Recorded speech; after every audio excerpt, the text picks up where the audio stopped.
Gora, Gora, Gora Hari.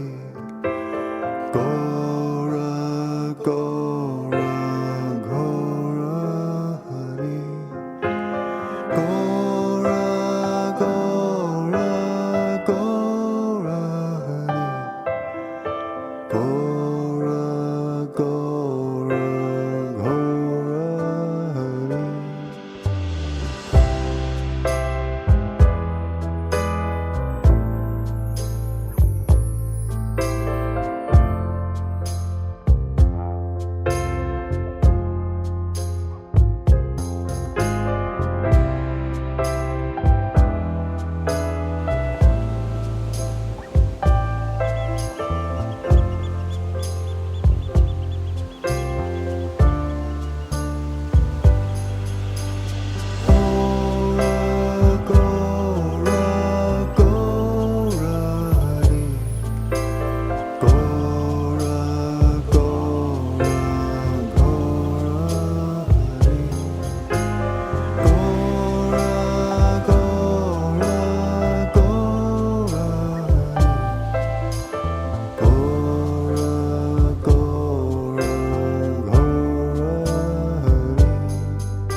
Hare Krishna, very dear devotees, I'm addressing you today from the back of our stage, where our massive stage, where out front we have about 3,000 people ready to watch our cultural performances. Very satisfying for the hearts of the Vaishnavas to see so many people coming forward. Srila Prabhupada said one time that we will take the world over by culture. And when you think of culture, what do you think about? Well, you think about music, theater, dance, philosophy, good food. And we have the best of all of that in our Krishna conscious movement, in our Gaudiya Vaishnava tradition. And here along the Baltic Sea coast for the last 35 years, we're doing our best to present that culture as it is. My experience is that the cultural aspects of Krishna consciousness really touch the people's hearts and bring forth bhakti, spiritual emotions. They may not realize who's the Supreme Personality of Godhead, but they love the food. The theaters are very attractive, they're well rehearsed, they're professional, and they're devotional. Many of our acts bring forth that feeling of Krishna consciousness in the hearts of the people. So it's so nice presenting Krishna consciousness in this way. The Sankirtan movement means, I've explained this before, Sam means complete and Kirtan means to glorify the Lord. So Sankirtan is the complete glorification of the Lord. It means that everyone in this movement has something to offer the Sankirtan movement. And Prabhupada liked this cultural approach. It was more simple in the early days. I think the pioneers who get the credit for this cultural approach was the Vaikuntha players. Prajapati Prabhu headed that up in the 1970s, and Prabhupada would attend those little dramas, those little theaters, and he appreciated it. I remember after one theater, I saw it online, he joked about Mr. Hiranyakashipu, how he was performing. So Prabhupada encouraged the Vaikuntha players to continue like that. So we're taking up where they left off. We have a group of about maybe 50 or 60 actors and performers for all different aspects of our show. And I was thinking the other day that it's a miracle, because there was one writer, one poet, Rudyard Kipling. He once said, "East is east and west is west, and never the twain shall meet, never the two shall meet." We can understand that in the 19th century, how the world was. It wasn't possible. But Srila Prabhupada proved him wrong by leaving India and coming to the West and transplanting, you could say, Vedic culture, more specifically our Gaudiya Vaishnava tradition, the movement of Sri Chaitanya Mahaprabhu in the Western countries. You could say he synthesized the East and the West, because our performance here, you could say it's not strictly Vedic. Like Prabhupada was very innovative in his preaching. We know that when he came to the West, he allowed ladies to live in the temple. That wasn't happening in India during those days, ever before. Ladies would go out and preach Krishna consciousness on the street. They received Gayatri Mantra. Sannyasis could dress in Western clothes to preach in certain places of the world where it wouldn't be applicable to wear sannyas dress. In so many ways, Prabhupada was innovative. We also have to be innovative without sacrificing our core tradition. This is the art of preaching. As every epoch, as the ages change, we have to adapt Krishna consciousness so that the general public can be attracted. Again, without sacrificing our core values. Here on our tour, we're out on Sankirtan dressed in dhotis and saris with tilak and neck beads and shaved heads and flower garlands, and we're chanting and dancing, and people come to our festival. We have different booths and different attractions. We teach yoga, we have a gift shop, we have a book shop, we have a face painting, we have cooking demonstrations. It's all just pure Krishna consciousness. But we found that on our stage programs, we adapt a little bit so that we get the attention of the people and they feel comfortable.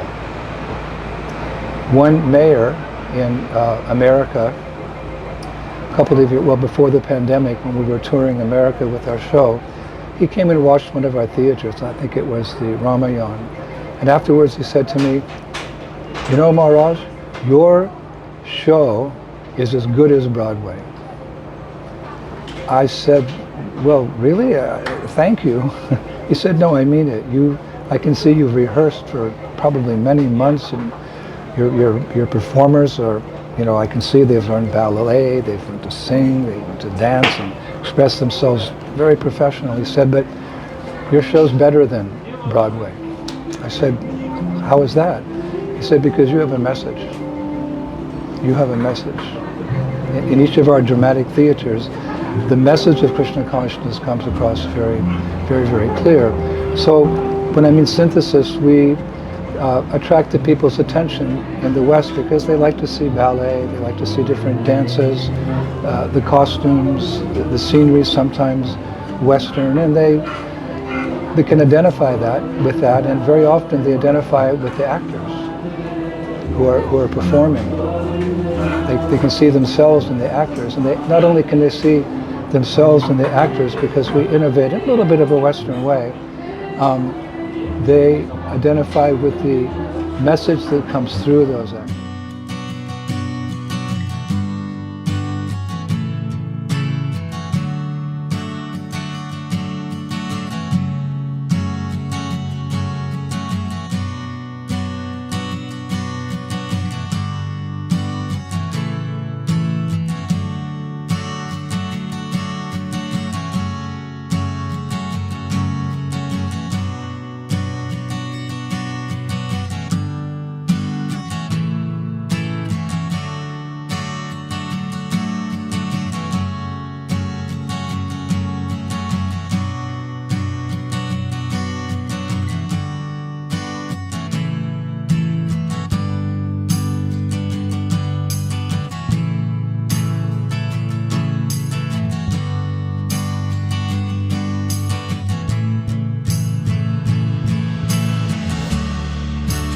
Hare Krishna, Hare Krishna, Krishna Krishna, Hare Hare, Hare Rama, Hare Rama,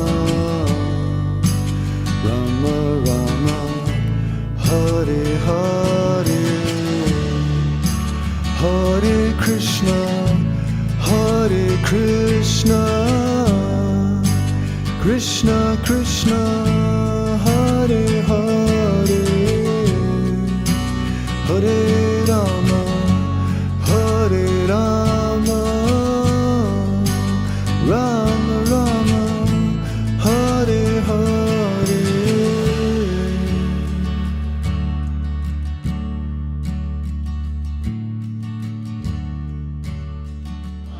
We have many plays defining, the existence of the soul, defeating voidism and impersonalism, as Prabhupada came to the West to do. The message comes across, we're not these bodies, we're the spirit soul. And the spirit soul is part and parcel of Krishna, the supreme soul, the supreme personality of Godhead.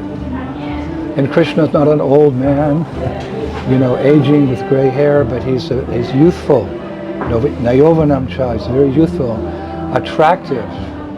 He speaks very well. It's Bhagavad Gita. And he's charming, he's debonair. He's lovable. So in this way we have, theaters which are a synthesis of Western culture and Eastern culture, so people can watch it and then identify with some spiritual message. And we have straightforward Krishna conscious plays like the Ramayana or Mahabharata. Like this, we're mixing in such a way that people get the message. And therefore we've proved Mr. Kipling wrong. Excuse me, Mr. Kipling, we've proved you wrong. You said east is east and west is west, and never the twain shall meet. Prabhupada had the courage to leave India and prove you wrong, because this movement is actually for the whole world. Although our culture appeared in India, it's not Indian. Our culture is the culture of the spiritual world. Even beyond Vaikuntha, our culture is the culture of Goloka Vrindavan. That's our culture. And that's the natural state of every living entity, to be Krishna conscious. So what we're doing is we're introducing neither Eastern culture or Western culture, we're introducing the culture of the spiritual world. And if it's done in a very attractive, very colorful, very festive, professional and devotional way, people can identify with it. So therefore, during our programs, after our festival's over, I go to the book table and I ask how many books have been distributed. And every festival, between 25 and 50 Bhagavad Gitas have been sold. And I'm very busy throughout the festival actually writing a dedication and signing the books like this with the date, because I tell the people, you can. This is what you can take home from your summer vacation, something worthwhile that'll guide you through this life and on to the spiritual world. It's the most valuable thing you can bring home, more valuable than your tan, which will fade away in a few days. So we're very happy of trying to fulfill this particular prophecy of Srila Prabhupada that will take the world over by culture. Not only our stage show, but the whole atmosphere of the festival is just pregnant with Krishna consciousness. And we actually thank the people. We thank the people for coming, because what would Sankirtan be without the people? They're all our brothers and sisters. They're the lost sheep, the black sheep wandering in this world. But we see them as our brothers and our sisters, and we actually love the people. We truly do. During the pandemic, I missed many things in Krishna consciousness, but I really missed the people. One of our acharyas, I believe it was Baladev Vidyabhusana, he's written that the Sankirtan movement of Sri Chaitanya Mahaprabhu is even more attractive in the material world than it is in the spiritual world. In the spiritual world, there's a part of Goloka, Svetadweep, where Sri Chaitanya Mahaprabhu and his Sankirtan party, uncountable pure devotees of the Lord, are having kirtan and performing with Mahaprabhu in his pastimes. Some pure devotees I was reading, they have an identity in Krishna's pastimes there and also in Chaitanya Mahaprabhu's pastimes. It's quite deep and mystical. But even then, Baladev Vidyabhusana says the Sankirtan movement in the material world is even more attractive. Why? Because of the background of the darkness of ignorance in this world. What does that mean? Well, we learn that in theater. When we're doing a performance, we have a black backdrop so that the actors stand out in their beautiful outfits and costumes, very colorful costumes. If you have a colorful background and colorful artists, it all kind of merges.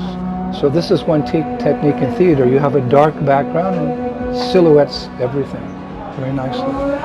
So in that way, with the background of the darkness of ignorance in this world, Sri Chaitanya Mahaprabhu's pastimes are very attractive. And it's so satisfying to the heart to see the people of Kali Yuga, Kalo Subda Sambhavan, very, very fallen to various degrees, just to capture their attention and see this beautiful dance, this beautiful theater, this poem that we heard, or this lecture we heard, or this food that we tasted. It just opens their hearts like the lotus flower blossoming with the sun. With this experience, we see people actually awakening to Krishna consciousness. This is a miracle of Chaitanya Mahaprabhu.